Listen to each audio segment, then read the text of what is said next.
Hola, bienvenidos al espacio Aprendiendo Física con el Vladis. Hoy veremos lo que es capacitancia con materiales eléctricos y corriente eléctrica. Comenzamos. Chavos, esta es la clase número 8 de electromagnetismo.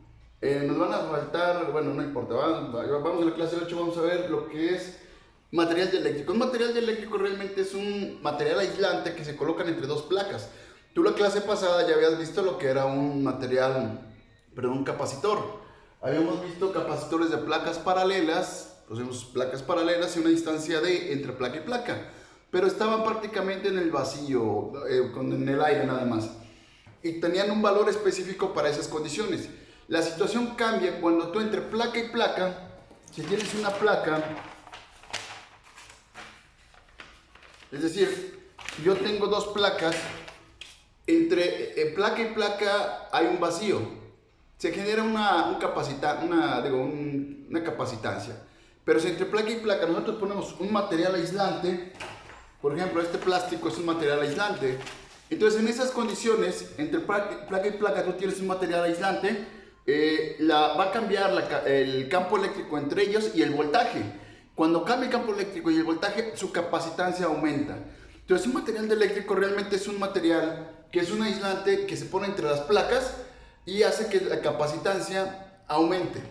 Es decir, hay tres condiciones, aquí lo tengo. La colocación de un dieléctrico sólido entre las placas, te vuelvo a repetir, se refiere a un material aislante entre las placas de un capacitor, tiene tres funciones. La primera función es resuelve el problema de mantener dos hojas con una separación muy pequeña. Es decir, para que tú tengas una capacitancia, necesitas que estén pegaditas con una separación muy pequeña, pero sin entrar en contacto entre ellas. Entonces, un material dieléctrico permite eso, que estén muy pegaditas sin entrar en contacto, ya que el material eléctrico queda entre ellas. El otro es que incrementa al máximo la diferencia de potencial entre las placas. Ahorita un poco más adelante les voy a explicar eso, cómo se incrementa con el material dieléctrico entre las placas. Y la otra es la capacitancia de un capacitor es mayor cuando entre las placas hay un material dieléctrico. Pueden ocurrir algunos fenómenos, por ejemplo, yo tengo aquí un capacitor, tengo entre ellos un material dieléctrico, pero puede ser que el campo eléctrico sea tan intenso que el material dieléctrico se convierta en conductor, se polariza en unas partes y convierta en conductor. Cuando ocurre eso se le dice que ocurre una ruptura del dieléctrico. Voy a mover la cámara para seguirte explicando. A ver si se alcanza a ver. Ah, sí se ve, es que me levanté temprano y ya hice los dibujos. Tú ya habías visto que la capacitancia es la carga entre el voltaje. Esa es la definición de una capacitancia. Cuando tienes, por ejemplo aquí, vacío entre ellos, la capacitancia es así. Es decir, tu capacitancia en el vacío sería tu carga entre el voltaje. Pero cuando tú le pones un material dieléctrico, aquí yo ya no le puse, es decir, en el vacío así te quedaría. Pero si vamos a poner nuestras placas, déjenme dibujarlas, ahí está. Pero entre placa y placa nosotros vamos a poner un material dieléctrico, lo voy a poner en azul. Es decir, aquí hay un material dieléctrico entre esta placa y esta placa. Es decir, es como un sándwich. Acá está en el vacío, acá con el material dieléctrico.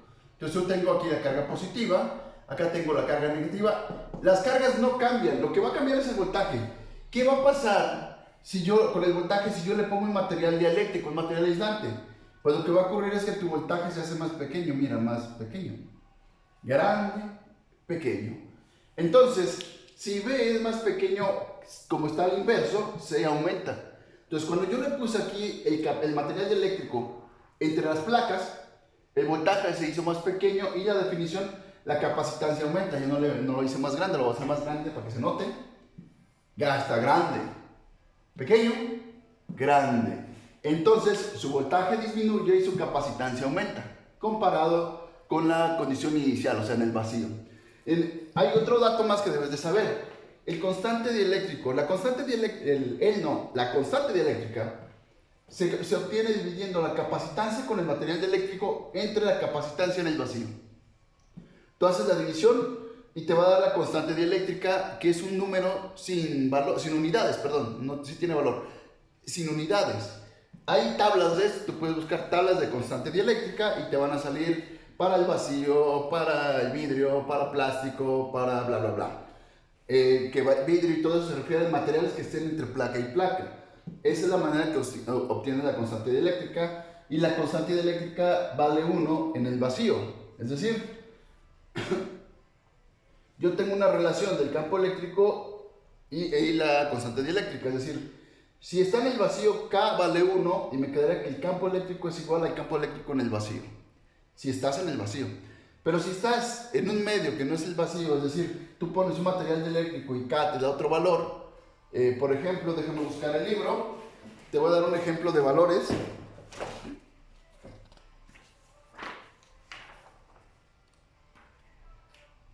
Dame un minuto, sé paciente, no te desesperes.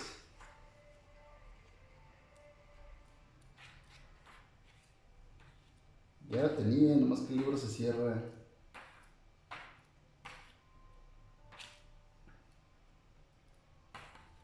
Por ejemplo, si fuera teflón, K valdría 2.1. Si fuera PET, o sea, plástico, valdría 3.1. Si fuera agua, 80.4. Es decir, depende del material que esté entre las placas. Eso sería K. Y la permitividad. Epsilon sub 0 tú ya la conoces, la has visto en muchas fórmulas, se le llama permitividad. Y tú tienes el sub 0 para indicar qué es la permitividad en el vacío. Pero cuando estás en un medio diferente al vacío, la permitividad cambia. Y tiene que ver con, tiene relación con la constante dieléctrica. Es decir, la permitividad en el medio que tú quieras, eso ya depende de la constante dieléctrica que tú le des.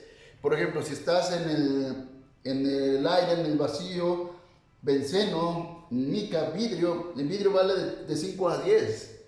Tú le darías el valor de aquí y ya tendrías la permitividad en el vidrio. Y la sustituyes en las ecuaciones que tú tengas que resolver. Veamos cómo cambia el campo eléctrico. Tengo mis dos placas, una placa se hace positiva, la otra negativa, por las, como son capacitores, te genera un campo eléctrico entre ellas. El campo eléctrico está marcado en verde. Como está en el vacío, le pongo E sub 0, ese campo eléctrico en el vacío, eso indica E sub 0. Pero ¿qué pasará? ¿Qué misterio habrá si yo le pongo un material dieléctrico que aquí ya está marcado en rojo? Ese material dieléctrico lo que va a hacer es polarizarse en los extremos de las placas, no se polariza el 100. Por ejemplo, acá tengo positivos, acá negativos. Polarizar es que de un lado quede positivo y otro negativo, y estas líneas se neutralizan. Acá negativo, positivo, negativo, se neutralizan, y así va ocurriendo. Pero no se neutraliza todo al 100, es decir, quedarán cargas libres, que es donde te va a generar la línea de campo eléctrico. Acá también el campo eléctrico y el campo eléctrico. ¿Qué quiere decir esto? Que cuando tú pusiste el material eléctrico, tu campo eléctrico disminuyó. Ya no estás en el vacío, ya es un material eléctrico, pero disminuye el campo eléctrico. Ahora, seguimos acá.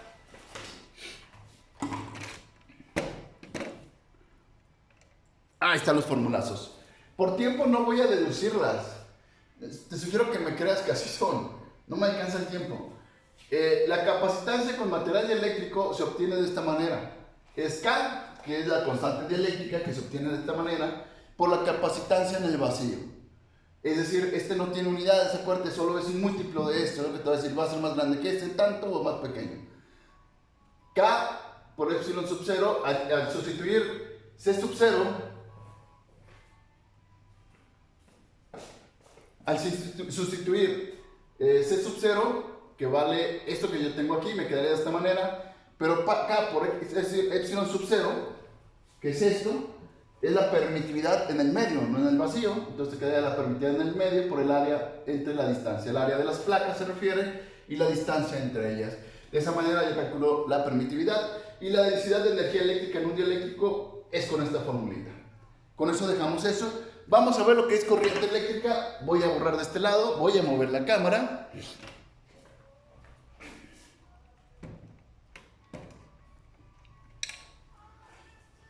Así que vamos para acá.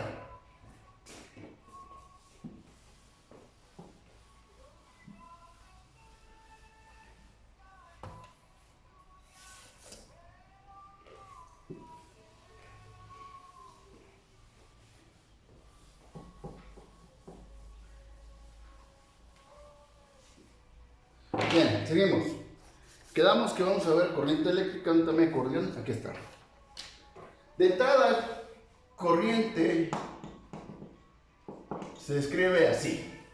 ¿Pero qué es la corriente? Se refiere al movimiento de unos electrones en un medio. Es decir, si yo tengo aquí, de entrada yo tengo aquí un segmento de un material conductor, es un pedacito de un alambre. Ese pedacito de alambre tiene movimientos de electrones constantemente. Los electrones se mueven a la deriva, no tienen una dirección definida, cuando no hay un campo eléctrico ahí. Pero si yo pongo este material y luego lo borro y lo hago más grande,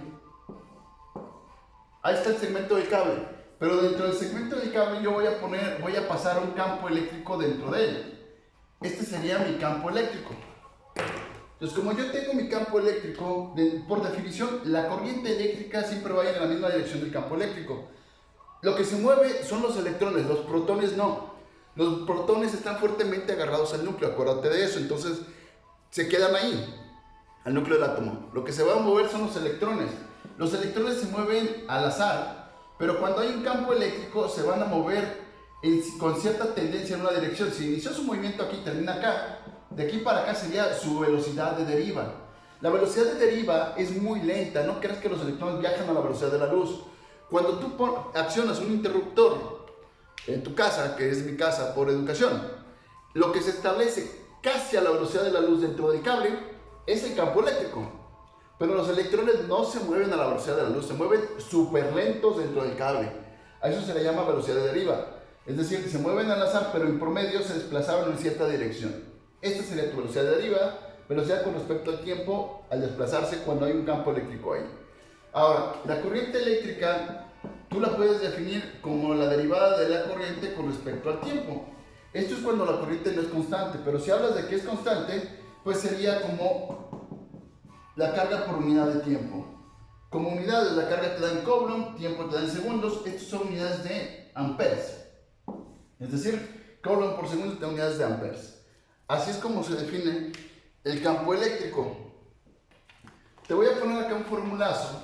Como te dije, por el tiempo no puedo deducirlos. Tú créeme que así son. La confianza es importante para que lo nuestro funcione. La corriente, déjame separar esto, es igual a la derivada de la carga con respecto al tiempo, que esto es igual al número de cargas por el área en el cuerpo, por la carga, por la velocidad de deriva, por el área. Esta es una de las fórmulas para calcular la corriente. Esta es velocidad de deriva. Y para la densidad de corriente,